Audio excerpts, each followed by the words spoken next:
Hello and welcome back to The Stack, and here are today's top stories. The first story, we are turning to the Supreme Court. The Supreme Court just suffered another major Roe v. Wade leak, and it looks great for pro-lifers. If you guys remember, last week there was a draft opinion that was leaked showing that the Supreme Court was going to vote to overturn the 1973 Roe v. Wade decision that legalized abortion.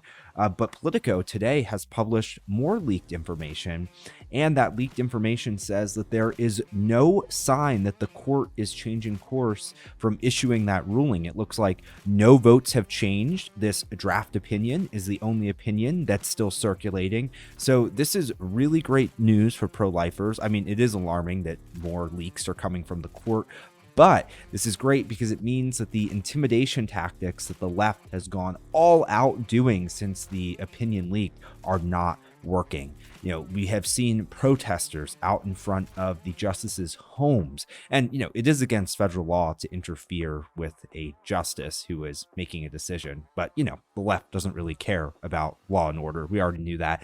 But like I said, these intimidation tactics are not working. It looks like the justices are staying the course and are going to overturn the decision.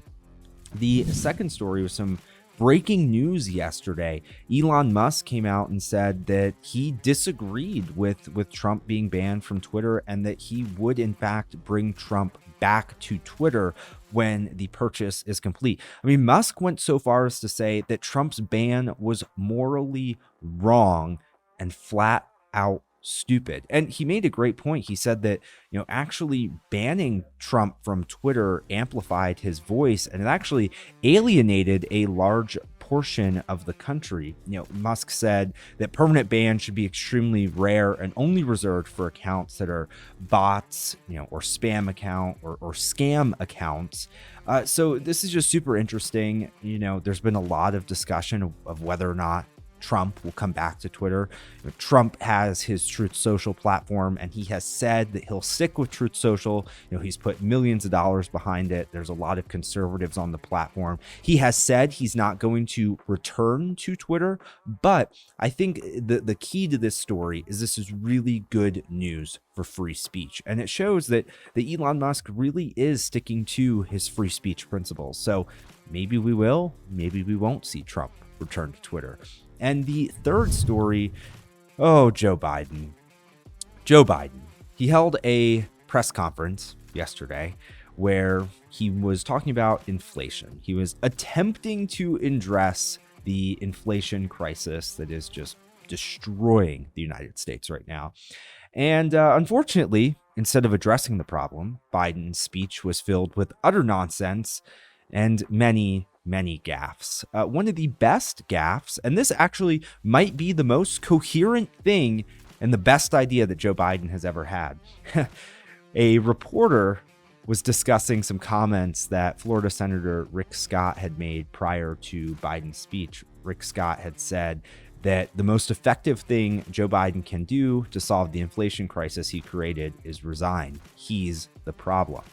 And as soon as this reporter brought this up, Joe Biden's typical smile crept over his face, and he said, "Resign? That's a good idea." So, like I said, that might be Joe Biden's best idea ever as president, is to resign. Yes, that would leave us with Kamala Harris, but at least, you know, someone with a few brain cells left would be running the country at that point. But again, this speech was just utter nonsense. I mean, Biden blamed Republicans, Putin, everyone but himself for inflation. The inflation crisis is destroying the country, and Joe Biden is 100% responsible and incompetent to deal with it. So if you want to stay up to date on the latest inflation news, if you want to catch the latest Joe Biden nonsense, if you want to learn about the latest thing Elon Musk is doing, or the latest on the Supreme Court overturning Roe v. Wade, you can head to westernjournal.com. Thank you so much for watching today. Before you tune out, please be sure to like and subscribe so you never miss an episode of The Stack.